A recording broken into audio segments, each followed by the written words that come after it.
আসসালামু আলাইকুম বন্ধুরা, কেমন আছেন সবাই? আশা করি অবশ্যই ভালো আছেন। তো আমাদের ধারাবাহিক যে বিনিয়োগ এবং মালিকানা যাচাই সংক্রান্ত কোর্সের আজকের ভিডিওর মূল বিষয়বস্তু হচ্ছে যে জরিপ কাজের ধাপ এবং প্রজাস্বত্ব বিধিমালা।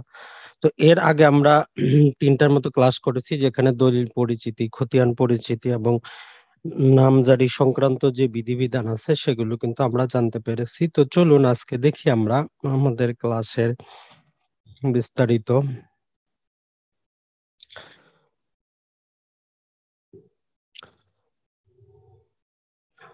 তো আজকে আমরা প্রধানত যে জিনিসটা বা যে আইনটা বা বিধিমালা বা রুলস এর উপর নির্ভর করব সেটা হচ্ছে প্রজাস্বত্ব যে বিধিমালা আছে। আমরা যে আইনটা পড়বো, আমাদের পরবর্তী ক্লাসে আছে রাষ্ট্রীয় অধিগ্রহণ এবং প্রজাস্বত্ব আইন, যেটা আমরা পড়ে ফেলেছি যে জমির খতিয়ান পরিচিতির সাথে। তো সেই আইনের অধীনেই এই বিধিমালা জারি করা হয়েছে। তো এর আন্ডারে কি হয় যে একটা জরিপ কাজ কিভাবে চলবে এখানে বলা আছে, ইস্ট বেঙ্গল টেন্ডেন্সি রুল 1955।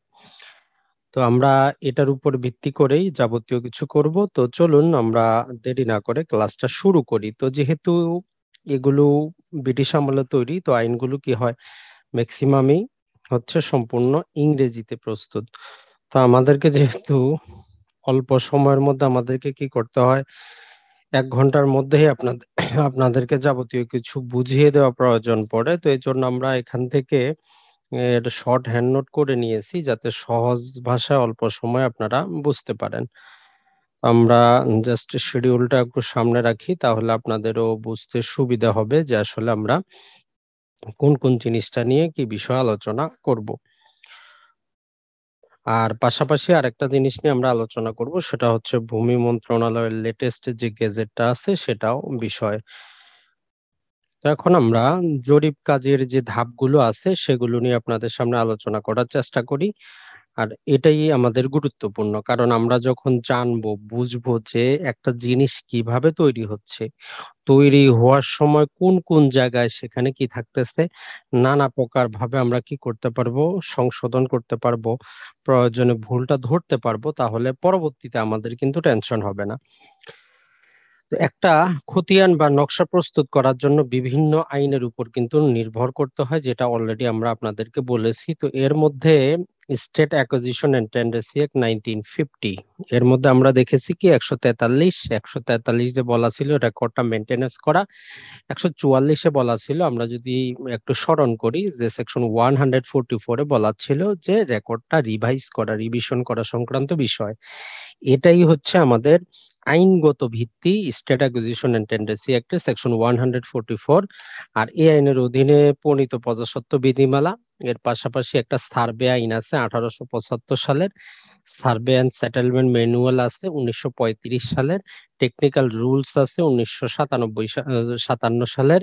এবং প্রতিটা জরিপের আগেই কি করে, জরিপ অধিদপ্তর একটা ম্যানুয়াল প্রস্তুত করে, অর্থাৎ একটা গাইডলাইন দেয় যে এইভাবে কাজটা করতে হবে। তো এগুলো হচ্ছে আমাদের আইনগত ভিত্তি। তো এখন আমরা একটা দেখি যে জরিপ কাজটা কিভাবে হচ্ছে। তো নর্মালি যে জরিপগুলো, এগুলো আমরা যদি দেখি, এগুলো জেলা ভিত্তিকই হয়। তো সর্বপ্রথম হচ্ছে একটা প্রচার হবে, যে যেই অঞ্চলে বা যে জেলায় বা যে মৌজায় জরিপ কাজ কাজ শুরু করা হবে সেখানে মাইকিং করা হয় অথবা ইস্তেহার দেওয়া হয়। তো ইস্তেহার প্রতিটা মালিককেও দেওয়া হতে পারে, কমন কোনো স্পেসে বা কমন কোনো জায়গায়, বাজারে, বিভিন্ন জায়গায় যেখানে মানুষের চোখ পড়ে এমন জায়গায় টাঙ্গিয়ে দেওয়া হতে পারে যে এই মৌজায় জরিপ কাজ চলবে। তার মানে হচ্ছে যে একটা জরিপ যে চলবে এর ইস্তেহার বা মাইকিং বা প্রচার প্রচারণা করা হয়। এটা করার মেইন উদ্দেশ্য যেটা, সেটা হচ্ছে যাতে জমির মালিকের যদি ডকুমেন্ট যদি আপডেট না থাকে সে সেটা করে নিবে, যদি তার সীমানা বিরোধ থাকে সেটা সে ঠিক করে নিবে। তো এই জন্যই, অর্থাৎ মানুষকে ইনফর্ম করা। এর বাধ্যবাধকতা হচ্ছে যে আমরা যদি দেখি 1875 সালে সার্ভে একটা বলা আছে যে এই কাজটা করতে হবে। এখন এর করার পরে তাদের ইন্টারনাল আরেকটা কাজ হচ্ছে ট্রাভার্স। তো এটা একটা টেকনিক্যাল টেকনিক্যাল বিষয়। তারপর আমরা সহজে বুঝি, যদি কোনো মৌজায় কি হয়, 33% পর্যন্ত যে ভূমির অবস্থা, এটা যদি 33%-এর যদি বেশি যদি চেঞ্জ হয়, অর্থাৎ ধরেন যে আপনার অঞ্চলে উঁচু জায়গা ছিল, যেগুলোকে আমরা ডাঙ্গা জায়গা বলি। তো কালের বিবর্তনের সময়ের কারণে সেখানে মাটিগুলো নিয়ে যাওয়ার কারণে সেটা সমতল হয়ে গেছে, অথবা নানা প্রকার কারণবশত ভূমির যে পরিবর্তন সেটা যদি 33%-এর বেশি হয়, তাহলে তারা যে কাজটা করবে সেটা হচ্ছে যে নতুন নকশাটা করবে P70 শীট নামক একটা শীটের মধ্যে। আর যদি 33%-এর কমে যদি কি হয়, ভূমির পরিবর্তন ঘটে, তখন ওই পূর্ববর্তী যেই নকশাটা তারা প্রস্তুত করেছিল এর কার্বন কপি থাকে, ব্লু শিট থাকে, সেই শিটের মধ্যে প্রস্তুত করা হয়। তো এই যে ব্লু শিটে প্রস্তুত করা হইলে কিরকম হবে, P70 শিটে যদি প্রস্তুত করা হয় কিরকম হবে সেটা আমরা দেখব। নর্মালি P70 শিট হচ্ছে 1 ইঞ্চি লম্বা, 1 ইঞ্চি চওড়া। এইরকম করে আপনারা P70 শিট দেখতে পারবেন যদি যারা ভূমি রেকর্ড এবং জরিপ অধিদপ্তর থেকে নকশা উঠিয়েছেন। ওই যে লাল কালারের নকশাগুলোর মধ্যে দেখবেন যে ছোট ছোট ঘর করা থাকে, তো ওইটাই P70 শিট আপনার। তাহলে আমাদের প্রচার হয়ে গেল। এবং ট্রাভাসটা হচ্ছে তারা যেই সমস্ত মৌজাটা কি করবে, মৌজাটাকে তারা নকশা করবে। তো মৌজার চতুর্দিকে তারা সীমানার মধ্যে কি দেয়, সীমানা পিলার দেয়, যে এখান থেকে এখানে, এখান থেকে এই পর্যন্ত। তো ট্রাভাসের নানা প্রকার সিস্টেম আছে, সেটা টেকনিক্যাল বিষয়, টেকনিক্যাল রুলস আলোচনা করা আছে। তো আমাদের বোঝার জন্য এতটুকুই যথেষ্ট যে প্রচারণা হবে যদি ওই মৌজায় 33%-এর বেশি যদি সম্পত্তির শ্রেণী পরিবর্তন ঘটে, তাহলে P70 শিটে নতুন যে নকশাটা প্রস্তুত হবে। আর যদি 33%-এর কম হয়, তাহলে পুরাতন যেটা ছিল সেটার যে ব্লু প্রিন্টের উপরে তৈরি হবে। এর পরবর্তী কাজ যদি আমরা দেখি, সেটা হচ্ছে কিস্তোয়ার বা ক্যাডাস্ট্রল। এই নিয়মগুলো আমরা কোথায় পাচ্ছি? এগুলো যখন আমরা এর যে রুলস গুলা পড়বো, এই রুলস এর মধ্যে 22 নম্বরে যখন আমরা যাব, সেখানে কিন্তু আমাদেরকে এই নিয়মগুলো বলে দেয় যে কোনটার পরে কোনটা হবে। এগুলো আমরা যদি দেখি জাস্ট একটু, কারণ এই প্রজাস্বত্ব বিধিমালার উপরে ভিত্তি করেই কিন্তু কাজগুলো সবগুলো হচ্ছে। তো এই জন্য আমরা যদি ইংলিশটাও একটু পাশাপাশি যদি রাখি, তাহলে আপনাদের জন্য সুবিধা হবে। জাস্ট আমরা একটু দেখি।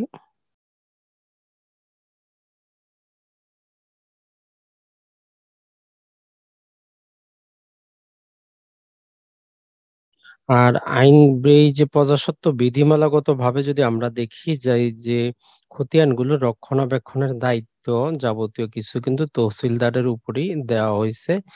সমস্ত ক্ষমতা তাকেই লাইবল করা হয়েছে, এবং ক্ষমতাও দেওয়া হয়েছে যে সে কিভাবে কাজগুলা করবে।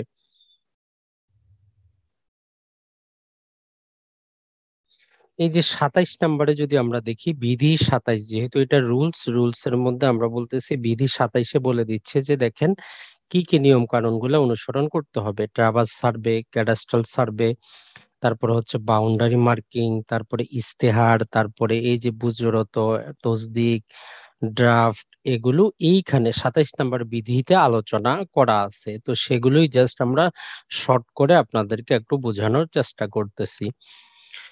তো তাহলে কি হলো আমাদের কিস্তোয়ার? এখন কিস্তোয়ার মানে হচ্ছে বাস্তবে সম্পত্তিটা ডিমার্কেশন করা, আপনার দখলে কতটুকু সে অনুযায়ী কি করা, নকশা প্রস্তুত করা। এটাই হচ্ছে কাজ। কত ফিট লম্বা, কত ফিট চওড়া, অর্থাৎ নকশা প্রস্তুত করা মাইলগুলো মেপে, এটাই হচ্ছে কিস্তোয়ার। তো যখন কিস্তোয়ারটা সম্পন্ন হয়, তারপরের যে ধাপ জরিপ কাজে, এটাকে বলা হয় খানাপুরি। তো এটার নাম দ্বারা আমরা বুঝতে পারি যে আপনাকে কিছু খাওয়াবে, ওই নকশাটারে কিছু খাওয়াবে। কি খাওয়াবে? তাকে দাগ নাম্বার দিবে। প্রথমে কিন্তু শুধু নকশাটা প্রস্তুত করা হয়েছে, দাগ নাম্বার দেওয়া হয় নাই। তো দাগ নাম্বার প্রদান করা হবে। তারপরে কি হচ্ছে যে মালিকের নাম অনুযায়ী, ওই যে খসড়া মালিকের নাম অনুযায়ী, যে আমরা যেটাকে মাঠ পর্চা বলি, এইরকম কি করা হবে, মাঠ পর্চা তৈরি করা হবে। তো খানাপুরির পরে আসতেছে আমাদের বুজারত বা বুজরত। এটা হচ্ছে যে ওই যে মালিকের জন্য যে খতিয়ানটা প্রস্তুত করা হয়েছে, হাতের লেখা খতিয়ান, এটা মালিককে বুঝিয়ে দেওয়া হবে। তো এটা এই পর্যন্তই হচ্ছে যে সর্দার আমিন, বদর আমিন বা যারা জরিপ কাজে যে প্রাথমিক আমিন থাকেন, এদের কাজ। তাহলে এটা হচ্ছে একটা জরিপের প্রাথমিক স্তর, যে প্রচার হবে, ট্রাভাস হবে, কিস্তোয়ার করবে, তারা জমিগুলো মাপবে, সেখানে নকশা প্রস্তুত করবে, এবং সেখানে দাগ নাম্বার দিয়ে মালিকের নাম ইনক্লুড করবে। তো এতক্ষণ পর্যন্ত আমাদের কিন্তু দলিলের প্রয়োজন ছিল না, মালিকানার কোনো ডিসপিউট ছিল না, নানা প্রকার কিছু। তো এখন যখন আপনি একটা খতিয়ান হাতে পেলেন, হয়তো দেখলেন যে আপনার যতটুকু রেকর্ড হওয়ার কথা আপনার নামে হয় নাই, কম হয়েছে, অথবা অন্যজনেরটা চলে আসছে, এরকম হইতে পারে। যদি হয় আপনি তখনও ঠিক করে নিতে পারবেন, একটু পরে আমরা দেখব। তারপরে ধাপ হচ্ছে অ্যাটেস্টেশন বা তসদিক। তো এখন আপনার দলিল পত্র যেটা আছে এগুলো নিয়ে কি করা হবে, যে জরিপ কাজে তারা ক্যাম্প তৈরি করে, যে কোথায় ওই আমিনরা বসতেছে বা রাজস্ব অফিসার কোথায় বসবে। প্রধানত ইউনিয়ন ভিত্তিক হয়ে থাকে, আপনার ইউনিয়ন পরিষদের কার্যালয় যদি জরিপ কাজ চলে, বা তাদের যদি কোনো পৃথক জায়গা থাকে, সেখানে দলিলপত্র নিয়ে গিয়ে ওই খতিয়ানটা তারা তসদিক করে দিবে। রাজস্ব অফিসার আপনার দলিলপত্র দেখে খতিয়ানের সাথে যদি মিল থাকে উনি তসদিক করে দিবে। এটাই আমরা বলি তসদিক খতিয়ান। তারপরের ধাপ হচ্ছে আমাদের ডিপি বা ড্রাফট পাবলিকেশন বা খসড়া প্রকাশনা। তো এটা কি করা হয়, সরকারি বালামে ওই খতিয়ানগুলোকে লিখা হয়। সরকারি বালামে ওই খতিয়ানগুলোকে লিখা হয়, লিখার কারণটা হচ্ছে যে এই যে খতিয়ান যেগুলো প্রস্তুত হয়েছিল এতক্ষণ পর্যন্ত কোনো বালাম তৈরি হয় নাই, সরকারি রেজিস্টার বই কিন্তু তৈরি হয় নাই। তো ডিপি পর্যায়ে যায় সর্বপ্রথম কি হচ্ছে, খসড়া প্রকাশনা পর্যায়ে গিয়ে সেখানে বালাম আকারে তৈরি হচ্ছে। তো তখন গিয়ে কিন্তু কি হয়ে যাচ্ছে, আমাদের খতিয়ান নাম্বারটা চেঞ্জ হয়ে যাবে। আপনার জাস্ট আমরা একটা আপনাদেরকে চিত্র দেখানোর চেষ্টা করব। এতক্ষণ পর্যন্ত আপনার যে খতিয়ান নাম্বারটা ছিল, ডিপি প্রকাশনার সাথে সাথে খতিয়ান নাম্বারটা চেঞ্জ হয়ে যাবে। আর এই ডিপি প্রকাশনার যে খতিয়ান, এই খতিয়ানই গেজেট হবে। আগের যে খতিয়ান নাম্বার ছিল সেটা অটোমেটিক বাতিল হয়ে যাবে। তো যখন খসড়া প্রকাশনা হইলো, আপনি দেখলেন যে আপনার সম্পত্তি কি, ব- যে প্রকৃত যতটুকু আপনি মালিক ততটুকু হয় নাই, অথবা ততটুকু হইলেও আপনার দখল মোতাবেক হয় নাই, তখন আপনি কি করতে পারবেন, এই যে আপত্তি করতে পারবেন। কিসের, এই যে প্রজাস্বত্ব বিধিমালার 30 ধারা মোতাবেক আপনি কি করতে পারবেন, আপত্তি করতে পারবেন। অর্থাৎ আপনি লিখিত আপত্তি জানাবেন যে আপনার এই সম্পত্তিটা রেকর্ড করা প্রয়োজন। তো আপত্তিতে যদি আপনার হয়ে যায় তাহলে ভালো, না হইলে আপনি সংক্ষুব্ধ হইলে 31 ধারায় আপিল করতে পারবেন। এই পর্যন্ত হচ্ছে নরমালি জমির বা ভূমির কাজে জরিপ পর্যায়ে আইনগতভাবে আপনার খতিয়ান সংশোধন করার স্তর। তাহলে আপনার আপিল স্তর পর্যন্ত। তবে এক্ষেত্রে একটু ব্যতিক্রম হচ্ছে, যদি এই যে চূড়ান্ত প্রকাশনা, তো জাস্ট আমরা আগে স্তরটা আর একটু জেনে নেই। যখন 31 ধারা শেষ হয়ে গেল, তখন ওই যে সেটেলমেন্ট অফিসার আছেন উনি চূড়ান্ত প্রকাশনার প্রস্তুতি নেবেন। অর্থাৎ যত প্রকার কাটা ঘষা মাজা আছে, ওভার রাইটিং আছে, নকশা প্রস্তুত করা, যাবতীয় কিছু উনি চূড়ান্ত ঝাঁজ দিবেন। তাদের ইন্টারনাল যা কিছু করা দরকার সবকিছু করে উনি চূড়ান্ত প্রকাশনার প্রস্তুতি নেবেন। এটা বলতেছে সেকশন 32। সেকশন 33 বলতেছে যে সবকিছু হয়ে যাওয়ার পরে ওইটাকে চূড়ান্ত প্রকাশনা দিয়ে 30 দিনের জন্য সবার জন্য ওপেন রাখা হবে। অর্থাৎ যেই খতিয়ানটা আপনার কাছে আছে, সরকার যে নতুন করে খতিয়ান প্রিন্ট করলো, সেখানে সবকিছু ঠিক আছে কিনা, করণিক ভুল, গাণিতিক ভুল বা কোনো প্রকার প্রতারণা, এই সমস্ত কিছু হয়েছে কিনা, যাবতীয় কিছু দেখার জন্য 30 দিনের জন্য সেটা ওপেন করা থাকবে। আর যদি সেখানে যদি কোনো ভুল ভ্রান্তি থাকে তাহলে আপনি 30 দিনের মধ্যে আপিল করতে পারবেন। তো এই হচ্ছে সুযোগ। তো যখন এই 30 দিন খোলা থাকলো, 30 দিন সুযোগ পাওয়া গেল কিসের, আপিলের। তো পরবর্তীতে চূড়ান্ত প্রকাশিত হলে কি করবেন, সেটেলমেন্ট অফিসার এই যে রেকর্ডটা প্রকাশিত হলো, এর একটা সার্টিফিকেট অফ ফাইনাল পাবলিকেশন, যে এই মৌজার যে খতিয়ান এটা ফাইনালি গেজেট ইয়া হয়ে গেল, প্রকাশিত হয়ে গেছে, এই মর্মে উনি সার্টিফিকেট দিবেন। দিয়ে সেটা তাদের যে জোনাল সেটেলমেন্ট অফিসে জমা দিয়ে দিবেন। এই পর্যন্ত হচ্ছে কাজ। তো অনেক ক্ষেত্রে দেখা যায় যে এই রকম ভাবে আপনার, আমরা তো 31 ধারা পর্যন্ত চলে গেলাম, তো পরে দেখা গেল যে খতিয়ানে প্রতারণা হইলো, অন্য পক্ষ টাকার বিনিময়ে আপনার কি করলো, জমিটা কমিয়ে দিল, নানা প্রকার কিছু করলো। তো যদি এই রকম যদি কিছু করে, তখন কি থাকে, সেটেলমেন্ট অফিসারের একটা তার ইনহেরেন্ট ক্ষমতা দেওয়া আছে। সেই প্রতারণা এবং করণিক গাণিতিক যে ভুলগুলো আছে 42-এ এবং 42-এর ধারা মোতাবেক সে ঠিক করতে পারে, যেটা আমরা একটু নিচের দিকে দেখব।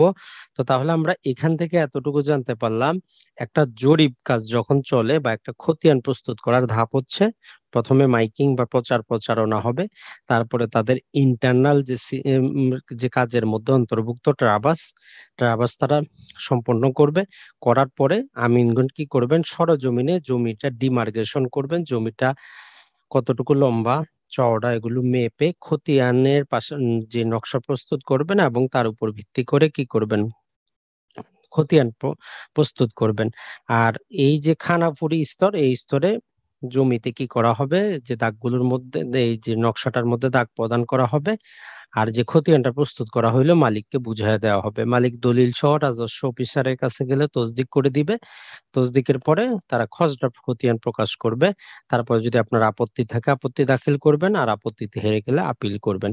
তো এগুলো করার পরে তারা চূড়ান্ত রূপে ইন্টারনালি চূড়ান্ত জাহাজ করবে, যাবতীয় কিছু চেক করবে, করার পরে চূড়ান্ত প্রকাশনা করবে। 30 দিন সবার জন্য খোলা থাকবে এবং 60 দিন পরে কি করবেন, সেটেলমেন্ট অফিসার সার্টিফিকেট ইস্যু করবেন যে এই মৌজার যে প্রকাশনা এটা চূড়ান্ত হয়ে গেছে, এই মর্মে উনি জোনাল সেটেলমেন্ট অফিসে এগুলো জমা দিয়ে দিবেন। তো এটা হচ্ছে প্রজাস্বত্ব বিধিমালা মোতাবেক একটা জরিপ কাজের ধাপ। এখন আমরা দেখব যে এই সমস্ত কাজের ক্ষেত্রে আপনার যে ভুল ভ্রান্তিগুলো হতে পারে বা খতিয়ানে ভুল ভ্রান্তিগুলো হলে কিভাবে ঠিক করবেন। প্রথমেই হচ্ছে যখন মাঠ পর্যায়ে এই যে সর্দার আমিন যখন আপনাকে হাতের লেখা খতিয়ানটা বুঝিয়ে দিল, তখন যদি আপনি দেখেন যে না আপনার জমি কম আসছে, অথবা আপনি যদি নকশাটা দেখে বুঝতে পারেন যে আপনার দখল মোতাবেক কি হয় নাই, রেকর্ড হয় নাই, তখন একটা বিবাদ ফর্ম পাওয়া যায়, সেটাতে বিনামূল্যে কোনো টাকা পয়সা ছাড়া বিবাদ ফর্মটা পূরণ করলে সেখানে ওই আমিনরা আপনাকে ঠিক করে দিবে। এটা হচ্ছে বুঝরত্র স্তরে, প্রাথমিক স্তরে একবার সংশোধনের সুযোগ পাইলেন। তো তারপরে আপনি দলিল নিয়ে যখন তসদিক করতে গেলেন, তখন যদি আপনার ভুল ভ্রান্তি ধরা পড়ে, ওই তসদিক অফিসারের কাছে আপনি দলিল সহ যদি সেখানে আপনি আবেদন করেন, সেখানেও আপনার কি হয়ে যাবে, খতিয়ানটা সংশোধন হয়ে যাবে। তো তারপরে যদি আপনি জানতে পারেন, তাহলে যখন ডিপি প্রকাশ হয়ে গেল, খসড়া প্রকাশিত হয়ে গেল, তখন আপনি প্রজাস্বত্ব বিধিমালা এই 30 ধারায় আপনি আপত্তি করতে পারবেন যে আপনার জমিটা রেকর্ড হয় নাই, লিখিত আপত্তি করবেন। তো এই আপত্তিতে যদি আপনি সংক্ষুব্ধ হন, তাহলে আপিল করতে পারবেন, সরাসরি 31-এ যাওয়ার সুযোগ নাই। যদি 30 ধারায় আপনি সংক্ষুব্ধ হন, তখনই 31 ধারায় আপনি আপত্তি দাখিল করতে পারবেন। এই 31 ধারা পর্যন্ত আইনগতভাবে আপনি আর সুযোগ থাকে একটা খতিয়ান সংশোধন করা যদি ভুল থাকে। কিন্তু এর পরে কি দেখা যায়, অনেক ক্ষেত্রে যদি প্রতারণা ঘটে বা নামের ভুল, অংশের ভুল, করণিক ভুল হয়, তখন এই প্রজাস্বত্ব বিধিমালার 42-এর এ ধারায় ক্ষমতা আছে যে চূড়ান্ত প্রকাশনার পূর্বে, অর্থাৎ যখন তারা ওই যে চূড়ান্ত ঝাঁজ দিচ্ছে সে পর্যায় পর্যন্ত প্রতারণা এবং গাণিতিক ভুলগুলো ঠিক করা যাবে। কিন্তু যখন একবার ফাইনালি চূড়ান্ত প্রকাশিত হয়ে গেল, তখন কিছু করার নাই, সেটা পরবর্তীতে ঠিক করবেন আপনি। তো চূড়ান্ত প্রকাশনার পূর্ব পর্যন্ত সেটেলমেন্ট অফিসারের কাছে যদি আপনি আবেদন করেন যে প্রতারণার কারণে যদি সম্পত্তি এদিক ওদিক হয়, সেটা সে ঠিক করে দিতে পারবে। তারপরে হচ্ছে যদি করণিক ভুল, গাণিতিক ভুল থাকে, তাহলে 42-এর বি ধারা মোতাবেক এই কাজটা সে করতে পারবে। তো তাহলে এই দুটা হচ্ছে যে সেটেলমেন্ট অফিসারের এক্সট্রা ক্ষমতা আমরা বলতে পারি। এখন আমরা দেখব যে আরো কিছু বিষয়, একটা নকশা প্রস্তুত সংক্রান্ত আরো যে জিনিসগুলো আমাদের জানা প্রয়োজন, যদি আমরা মালিকানা যাচাই করতে চাই বা বিনিয়োগ করতে চাই, সেটা ঠিক আছে কিনা জানতে চাই। তো নর্মালি আমরা যখন নকশাগুলো দেখব, সেখানে 16 ইঞ্চি, 32 ইঞ্চি, 64 ইঞ্চি, 80 ইঞ্চি লেখা থাকে। এগুলো সমান সমান 1 মাইল, এই কথাটা লেখা থাকে। তো এগুলো দ্বারা আমরা বাস্তবে আসলে যে জিনিসটা বুঝবো, যদি 16 ইঞ্চি থাকে, বুঝবেন যে এই যে 16 ইঞ্চি যেই নকশাটা, এই নকশাতে কি থাকবে, জমি কি থাকবে, বেশি থাকবে। এই যে 16 ইঞ্চি যে নকশা, সেটাতে জমি বেশি থাকবে। বুঝে নিবেন যে এখানে বসত বাড়ি কি আছে, এখানে বসত বাড়ি আছে কম, বিস্তীর্ণ বনভূমি আছে অথবা ফাঁকা জায়গা আছে, বা বাড়ি থাকলেও একটা থেকে আরেকটা দূরত্ব অনেক বেশি, দাগগুলো বড় বড়। তো এটাই হচ্ছে 16 ইঞ্চি। এর গুলো কারণ হচ্ছে, দেখবেন বিশেষত আপনারা যদি সুন্দরবনের যদি নকশা যদি আপনি দেখে থাকেন, সেটাও কিন্তু 16 ইঞ্চিতে প্রস্তুত, কারণ সেখানে দাগগুলো তারা বড় একটা দাগ, বিশাল বিশাল বনাঞ্চল, তো সেখানে তাদের ছোট ছোট দাগ করার প্রয়োজন পড়ে না। কিন্তু পক্ষান্তরে যদি এখনকার যে বা তখনকার 80 ইঞ্চি দেখেন, যেখানে ঘনবসতি, দাগগুলো ছোট ছোট, যেমন শহরাঞ্চল, সেখানে জমি কিন্তু কম থাকে। তা আপনার কাছে যদি একই জায়গায় দুই হাতে যদি দুইটা নকশা দেওয়া হয়, একটা যদি 16 ইঞ্চি, একটা যদি 80 ইঞ্চি হয়, বেসিক ভাবে আপনি বলতে পারবেন যেটা 80 ইঞ্চি ওইখানে জমি কম আছে, যেটা 16 ইঞ্চি ওইখানে জমি বেশি আছে। বাস্তব অবস্থা হচ্ছে, বাস্তবে যে জায়গাটা 1 মাইল লম্বা, সেটাকে আমরা নকশায় 16 ইঞ্চিতে সংকুচিত করে নিয়ে এসেছি অথবা 80 ইঞ্চিতে নিয়ে এসেছি। তারপর আমরা এখন দেখি যে জরিপকালীন আপনি আর যে জিনিসটা কি রাখবেন, স্মরণ রাখবেন অথবা মালিকানা যাচাইয়ের ক্ষেত্রে এটা কাজে আসে। ধরেন যে এটা হচ্ছে আপনার একটা সিএস নকশা, এখানে আমরা 4টা দাগ, 1 2 3 4, এই হচ্ছে 4টা দাগ। তো এটার উপর ভিত্তি করে কি হচ্ছে, আমাদের পরবর্তী আরএস নকশা প্রস্তুত হচ্ছে। তো আরএস নকশায় কি হবে, ওই যে দাগগুলো এরকম থাকবে না, মালিক চেঞ্জ হইতে পারে, তারা দাগগুলোকে চেঞ্জ করে। এখন 1 নাম্বার দাগটাকে কেটে যদি আমরা দেখি এখানে, তারা কি করলো, এই যে 10 এবং 11 দুইটা দাগ প্রস্তুত করলো। তাহলে আমাদের সিএসসি ছিল 1 নাম্বার দাগ, আরএসএস এ 10 এবং 11 দাগ হয়ে গেল। তারপর যেটা আমাদের সিএসসি 2 নাম্বার দাগ ছিল, এটা নতুন দাগ হয়ে গেল 12। যেটা ছিল আমাদের 3, সেটা আমাদের হয়ে গেল 14। যেটা ছিল 4, সেটা আমাদের হয়ে গেল 13। কিন্তু সমস্যা যেখানে আমাদের দেখেন, এই যে সিএস নকশায় যে আমাদের 4 নাম্বার যে জমি বা 4 নাম্বার যে দাগ, এটা দেখেন যে খুব কম, কিন্তু শেষ পর্যন্ত না। কিন্তু পরের নকশায় আপনি দেখবেন, আমরা এখানে যেটা দেখাচ্ছি যে এটা এই পর্যন্ত ক্রস করছে, মানে এই দাগে জমিটা বৃদ্ধি পাইছে, এরকম হয় বাস্তবে। তো আপনি কিভাবে এগুলো যাচাই করবেন? তো নর্মালি জরিপকালীন নকশাটা তো আপনার কাছে থাকে না, চাইলেও তারা দেয় না। তো এই জন্য আপনি ট্রেসিং পেপারে তাদের কাছ থেকে নকশাটা 150 টাকা 100 টাকা খরচ করে আপনার যেই যে দাগগুলার প্রয়োজন তাদেরকে বললে তারা আপনাকে কি করবে, ট্রেসিং পেপারে নকশাটা তৈরি করে দিবে। যখন তৈরি করে দিবে, তখন যখন আপনি এই সিএস নকশার উপর সেই হাত নকশাটা রাখবেন, রাখার পর আপনি দেখতে পারবেন যে এইখানে সমস্যাটা, মানে হচ্ছে যে এই 4 নাম্বার দাগ এই পর্যন্ত শেষ হয়ে যাওয়ার কথা, এইটা এইখানে আসে তারা শেষ করছে। তো এইরকম যদি হয় আপনি কি করবেন? তো এখানে আপনার সমাধান হচ্ছে দুইটা। একটা, আপনি বদরের আবেদন করবেন। বদর বলতে এটা বদরের যুদ্ধ না, জরিপ কাজে বদর বলা হয় বাস্তবে যে দাগগুলো টানা হয়েছে এগুলোকে আবার কি করা, ছোট বড় করা। তো এই জন্য বদরামিন থাকে, অর্থাৎ বিভাজন করা, সংযোজন করা। হয় আপনি বদরের আবেদন করবেন অথবা আপনি সেই দাগকে আপনার খতিয়ানে অন্তর্ভুক্তের আবেদন করবেন। দুটা, বদরের আবেদন করবেন। বদরের আবেদন করলে যে যে কাজটা হবে, এই নকশাটা তারা আবার সংশোধন করবে। জাস্ট একটু যদি আমরা ব্যাকে যাই, যদি তারা বদরের আবেদন যদি আপনি করেন, তখন কি করবে, এই যে দাগটা সে এইখানে আগে যেই জায়গায় ছিল এই জায়গায় এনে দিবে। তার মানে তাদের নকশাটাকে তারা সংশোধন করতে হবে। তবে দুঃখের বিষয় হচ্ছে, দেখবেন যে 30 ধারা আপনি আপত্তি করলে তারা বদল নিতে চায় না, কারণ এটা খুব খাটনি, তাদের দীর্ঘস্থায়ী হয়। তারা যেটা করে, আপনাকে বিকল্প প্রতিকার দেয়, এই যে খতিয়ানে দাগ অন্তর্ভুক্ত করা।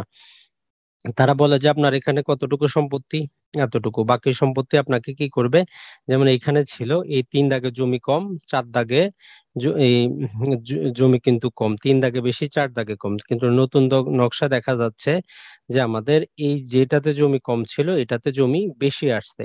তো এই জন্য এই 3 নাম্বার দাগের মালিক যদি মামলা করে, বলে যে আপনার কতটুকু সম্পত্তি কম, হয়তো 4 শতক 5 শতক, বলে যে ঠিক আছে, আপনাকে আমরা নতুন 13 দাগ থেকে 5 শতক আপনার খতিয়ানে অন্তর্ভুক্ত করে দিচ্ছি। তো এইভাবে করলে কি হয়, তাদের জন্য সহজ হয়, মাঠে আর যাইতে হয় না, নকশাটা হাত দিতে হয় না। তবে সবচেয়ে বেস্ট উপায় হচ্ছে আপনি বদর করা। বদর করার মানে হচ্ছে আপনার যেই বাস্তব দখল সেই রকম আপনার পৃথক দাগ করে নেওয়া। বদরটা আপনি কোন পর্যায়ে পর্যন্ত করতে পারবেন, প্রজাস্বত্ব বিধিমালা মোতাবেক আপনি একদম আপনার 31 ধারা পর্যন্ত বদরের আবেদন করতে পারবেন। তো আপনার যদি এইরকম ভুল থাকে, তাহলে আপনি সবচেয়ে উৎকৃষ্ট হচ্ছে বদর করে নেওয়া। যদি বদর তারা না দেয়, তখন আপনি ওই খতিয়ান থেকে জমিটা আপনার খতিয়ানে কি করবেন, আপনার খতিয়ানে অন্তর্ভুক্ত করে নেবেন। তার মানে বদর মানে হচ্ছে নকশার দাগের লাইনটা আবার ঠিক করে নেওয়া, প্রকৃত যে জায়গা সেই জায়গায় নিয়ে যাওয়া। আর ভিন্ন দাগে হচ্ছে আপনার ওই দাগ থেকে আপনার খতিয়ানে জমি তারা অন্তর্ভুক্ত করে দিবে কতটুকু সম্পত্তি। এখন আমরা ট্রেসিং পেপারের কথা বললাম, যদি এখনো আপনি ঢাকা শহরে জায়গা নিতে চান, যেখানে জাস্ট গতকালকে যদি আমরা পত্রিকার রিপোর্ট দেখি, এই 1 কাঠা সম্পত্তির দাম তারা যেটা বলতেছে বাড়ি ধারায় 6 কোটি টাকা প্রতি 1 কাঠা। এখন এই রকম প্রপার্টি যখন আপনি ক্রয় করবেন, আপনার উচিত কি হবে, প্যান্টাগ্রাফ করে তুলনামূলক নকশা যাচাই করা, যে আপনি যেই সম্পত্তিটা কিনতেছেন সেটা সিএস দাগ, তার পরবর্তীতে এসএ, তার পরবর্তীতে আরএস বা সিটি জরিপ, এর মধ্যে আপনি যখন পেন্টাগ্রাফ করবেন আপনি বুঝতে পারবেন যে সেই প্রথম যে সিএস দাগ সেই দাগটা পরবর্তীতে এদিক সেদিক হয়েছে কিনা, প্রকৃত পক্ষে যিনি মালিক তার বাস্তব দখল মোতাবেক কিনা, এটা আপনি বুঝতে পারবেন পেন্টাগ্রাফ করলে। এখন অটোকেটের মাধ্যমে কি করা যায়, খুব সহজেই করা যায়। আপনি যদি নিজে না পারেন, 1500 থেকে 2000 টাকা আমিনরা আপনাকে করে দিবে, আপনার সম্পত্তিটার পেন্টাগ্রাফ করে দিবে তারা। তো এটি খুবই গুরুত্বপূর্ণ। আর বিশেষত এই দামি সম্পত্তির উপর যদি কোনো ব্যাংক লোন দেওয়া হয়, আসলে ওই ব্যাংকারদেরও উচিত এই পেন্টাগ্রাফটা চাওয়া বা করে নেওয়া, যে আমি যে এই যে এখানে যদি 5 কাঠা যদি সম্পত্তি হয়, তাহলে প্রায় 30 কোটি টাকার সম্পত্তির উপর অ্যাটলিস্ট 5 থেকে 10 কোটি টাকা ঋণ দেওয়া হয়। তো সেক্ষেত্রে এই 2000 টাকা খরচ করা কিন্তু বড় কথা না, অর্থাৎ পেন্টাগ্রাফ করে সন্তুষ্টি অর্জন করা যে আসলে রেকর্ডগত ভাবে সেই জিনিসটা ঠিক আছে। এখন আমরা অনেক ক্ষেত্রে সাবেক খতিয়ান এবং হাল খতিয়ান এগুলো আমরা পূর্বেই বুঝেছি যে সাবেক খতিয়ান সিএস, হাল খতিয়ান এস এ বুঝায়, অথবা বুঝতে পারেন যে যে অঞ্চলে পূর্বের যে খতিয়ানটা পাবলিশড হয়েছে সেটা সাবেক খতিয়ান, এখন যেটা পাবলিশ হচ্ছে সেটা হাল খতিয়ান। তো সাবেক খতিয়ান এবং হাল খতিয়ানের লিস্ট গুলো আপনারা উপজেলা ভূমি অফিসে পাবেন। আর একটা হচ্ছে মৌজা ফেরিস্তি, যেটা হচ্ছে যে ওই মৌজার এক পাতার মধ্যে আমরা আপনাদেরকে গত ক্লাসে কিন্তু এগুলো দেখিয়েছি যে সাবেক খতিয়ান হাল খতিয়ানের লিস্ট, মৌজা ফেরিস্তিটা ওই মৌজার টোটাল ওভারভিউ, মানে কতটা দাগ, কতটা বাটা দাগ, কতটা ছুট দাগ আছে সে সংক্রান্ত বিষয়। তো অনেকে প্রশ্ন করেন যে ভাই ছুট দাগ মানে কি? তো ছুট মানে বুঝেই নিবেন যে ছুট মানে যার অস্তিত্ব নাই। একটা খতিয়ান, যেমন ধরেন যে 1 2 3 4, তো 5 নাম্বার খতিয়ান হচ্ছে ছুট, মানে ওই 5 নাম্বার খতিয়ানটা ওই মৌজায় নাই। এখন কেন নাই, এটা যখন আপনি জরিপ কাজ করেন তখন হয়তো দেখা গেল যে 5 নাম্বার খতিয়ানটা একজনের নামে সৃষ্টি হয়েছে, পরবর্তীতে অন্যজন সেই খতিয়ান থেকে সমস্ত জমি কি করছে, আপত্তি করে নিয়ে গেছে। তো তাহলে 5 নাম্বার যেই খতিয়ান, এখানে তো জমি নাই, তো তারা কেন খতিয়ানটা পাবলিশ করবে? তো সেখানে তারা সেটাকে ছুট দিয়ে দেয়। অথবা যদি ভুল কমে তাদের নাম্বারিং দেওয়ার সময় যদি বাদ পড়ে, তো এই কারণেও যে ছুট খতিয়ান আছে তার সৃষ্টি হতে পারে। আর পাশাপাশি একই রকম ভাবে ছুট দাগও ওইটাই যে দাগের অস্তিত্ব ওই নকশায় নাই। আপনার কাছে যদি কোনো নকশা থাকে, আপনি দেখবেন যে নকশাটার এক সাইডে লেখা থাকে, যেমন ধরেন যে এখানে 1 2 3 নাই, 5 4 এবং 5। তো এখানে 3 হচ্ছে আমাদের ছুট দাগ, মানে যে দাগের অস্তিত্ব ওই নকশায় নাই। এটা নানা কারণে হইতে পারে।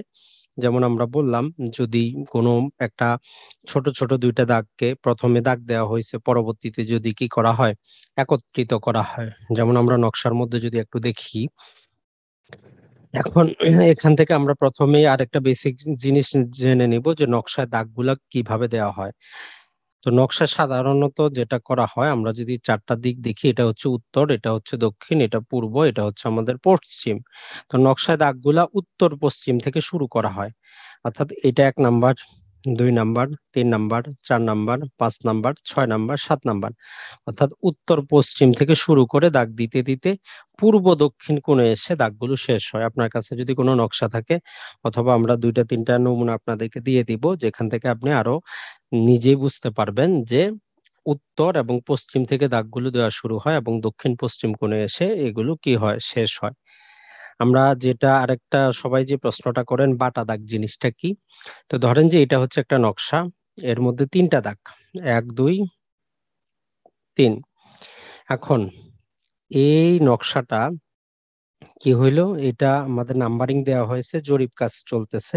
তো পরবর্তীতে দেখা গেল যে 1 নাম্বার যে মালিক আছেন, উনি যে কাজটা করলেন, উনি এখান থেকে সম্পত্তি বিক্রি করে দিলেন এই পর্যন্ত। তো নতুন মালিক জরিপ কাজে সে যায় বলতেছে, আমি যেহেতু সম্পত্তি ক্রয় করলাম, তো আমার নামে আমার অংশ রেকর্ড হোক। তো সে কি করলো, সেটেলমেন্ট অফিসারের সাথে আলোচনা করে তার অংশের জন্য বদর করে নিল, পৃথক দাগ সৃষ্টি করলো। তো এখন আপনি এই জায়গায় চাইলে আমরা 4 নাম্বার দাগ কিন্তু দিতে পারবো না। এই জায়গায় যদি আমরা চাইলে আমরা 4 নাম্বার দিতে পারবো না, কারণ আপনি প্রতিটা নকশায় দেখবেন অনেকগুলো দাগ থাকে। এখানে যদিও পাশাপাশি মনে হচ্ছে, যখন 1 থেকে 200 দাগ থাকবে, তো তখন 1 নাম্বার দাগটাকে যখন আমরা ভাগ করব, তাই কি আমরা 201 নাম্বার একের সাথে দিলে কি হবে, নকশাটা মানানসই হবে না। কারণ এখানে থাকবে 1 নাম্বার দাগ, পাশাপাশি থাকবে 201 নাম্বার দাগ।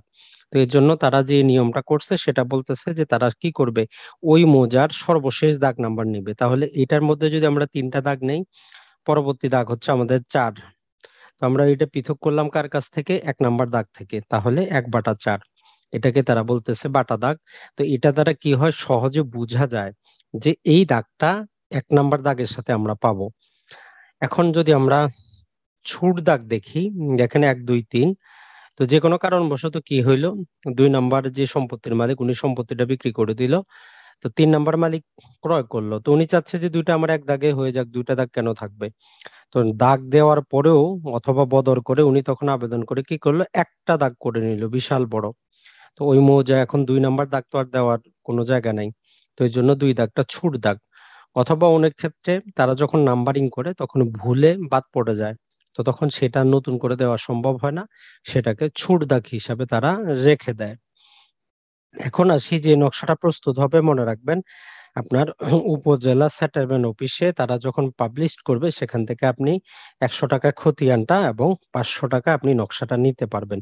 আর সবচেয়ে বেস্ট যদি আমরা নকশা বলি সেটাই, কারণ তার যে প্রিন্টে যে কাগজগুলো হয় সেগুলো খুবই কোয়ালিটি সম্পন্ন। তো এই জন্য আপনার অঞ্চলে যদি জরিপ কাজ চলে, যদি গেজেট হয়, অবশ্যই অবশ্যই একটা নকশা আপনি সংগ্রহে রাখবেন। তো এটা ছাড়া আপনার যে ডিসি অফিস আছে সেখানে যদি তাদের কাছে থাকে তাহলে আপনি পাবেন, যদি না থাকে পাওয়ার কোনো সুযোগ নাই। তখন আপনাকে ভূমি রেকর্ড এবং জরিপ অধিদপ্তরে আবেদন করতে হবে তেজগাঁওয়ে। খরচ আপনার 520 টাকার কোর্ট ফি, 520 টাকা। তবে এইখানে যাদেরকে তৃতীয় পক্ষকে কি করছে সরকার, এই নকশাগুলো ম্যানেজমেন্ট করার জন্য, প্রিন্ট করার জন্য কন্ট্রাক্ট দিছে। তো এদের পেপারের মান কিন্তু ভালো না। আপনি যদি বর্তমানে নকশাগুলো উঠায় দেখেন, এগুলো একদম থার্ড ক্লাস, এগুলার কোনো কোয়ালিটি নেই। তো তারপরেও আপনি যদি একদিন আবেদন করেন, আপনাকে 20 দিন পরে আপনাকে ডেট দিবে যে আপনি নকশাটা পাবেন। ওই দিন গেলে বলবে যে আগামী দিন আসেন। তার মানে সবচেয়ে বেস্ট হচ্ছে যখন জরিপ কাজ আপনার সমাপ্ত হবে তখন আপনার ওই উপজেলা সেটেলমেন্ট অফিসের থেকে নেওয়া অথবা আপনার ডিসি অফিস থেকে সংগ্রহ করেন। আর যদি একান্তই আপনার প্রয়োজন হয় তাহলে এই অফিসে আবেদন করে আপনি এখান থেকে সংগ্রহ করতে পারেন। তো মোটামুটি এটা হচ্ছে আমাদের একটা ওভারভিউ জরিপ কাজ সংক্রান্ত বিষয়। আশা করি কিছুটা হলেও আপনারা বুঝতে পেরেছেন বিষয়। এখন আমরা জাস্ট আরেকটা পরিপত্র আপনাদেরকে দেখাবো। আমরা এই আইনে যে কথাগুলো বলছিলাম ওগুলো ছিল জরিপ চলমান থাকা অবস্থায় আপনার ভুল ভ্রান্তি। তো পরবর্তীতে এই বছরেরই জুলাইয়ের 29 তারিখে কি করা হলো, সরকার আরেকটা পরিপত্র জারি করে এইরকম যেগুলা গেজেট হওয়ার পরে যে ভুল ভ্রান্তি, এগুলার জন্য আমরা গত পর্বে ক্লাসে দেখেছি ল্যান্ড সার্ভে ট্রাইব্যুনালে যাবেন। তো সরকার বলতেছে যে এইভাবে ল্যান্ড সার্ভে ট্রাইব্যুনালে ছোটখাটো ভুলের জন্য গিয়ে কিন্তু লাভ নাই। স্টেট অ্যাকুইজিশনে কিছু ক্ষমতা দেওয়া আছে, ওইগুলো প্রয়োগ করে অনেক কিছু সংশোধন করা যাবে। যেমন আপনার নামের ভুল, অংশের ভুল, করণিক ভুল, গাণিতিক ভুল। এই জন্য সরকার লম্বা চওড়া কিন্তু একটা পরিপত্র জারি করে দিয়েছে, যেটা আপনারা হয়তো অলরেডি জানারও কথা। তারা এগুলো আইনগুলোকে উল্লেখ করে বলে দিছে যে কি কি ভুলগুলো আসলে কি করা যাবে, সংশোধন করা যাবে। তবে এই পরিপত্রের মধ্যে কিছু অসামঞ্জস্যতা আছে। তো যাই হোক, এই পরিপত্রের মূল বিষয় হচ্ছে সবকিছু করতে পারবেন তবে খতিয়ানে জমি বাড়াইতে পারবেন না। অর্থাৎ আপনার 10 শতক সম্পত্তি ছিল, 8 শতক রেকর্ড হয়েছে, 2 শতক অন্য জনের নামে হয়েছে, এই গেজেট দিয়ে এটা কাজ হবে না। আপনাকে হয় ল্যান্ড সার্ভে ট্রাইব্যুনালে অথবা দেওয়ানি আদালতের আশ্রয় নিতে হবে। এর বাইরে এগুলা কাজ করবে। এর বাইরে কোনগুলা আছে, এখানে অনেক কিছু বলা আছে। আপনারা এগুলো অলরেডি হয়তো জানছেন, অথবা আমরাও কিন্তু 3 4টি ভিডিও অবশ্যই এটার উপর আপলোড করেছি। এখানে 3 প্রকারের ভুলের কথা বলা আছে: করণিক ভুল, প্রতারণামূলক ভুল এবং হচ্ছে বোনাফাইড মিস্টেক। এই ভুলগুলো যদি হয় তাহলে কি করা যাবে, এগুলো আপনি এসিল্যান্ডের কাছে আবেদন করে এগুলো সংশোধন করতে পারবেন। তো এই ভুলের মধ্যে মূল যে বিষয়টা আছে সেটা যদি আমরা দেখি, সেটা হচ্ছে যে আপনার নামের ভুল, আপনার দলিলে ঠিক আছে অংশের ভুল, নামের করণিক ভুল, এই সংক্রান্ত মোটামুটি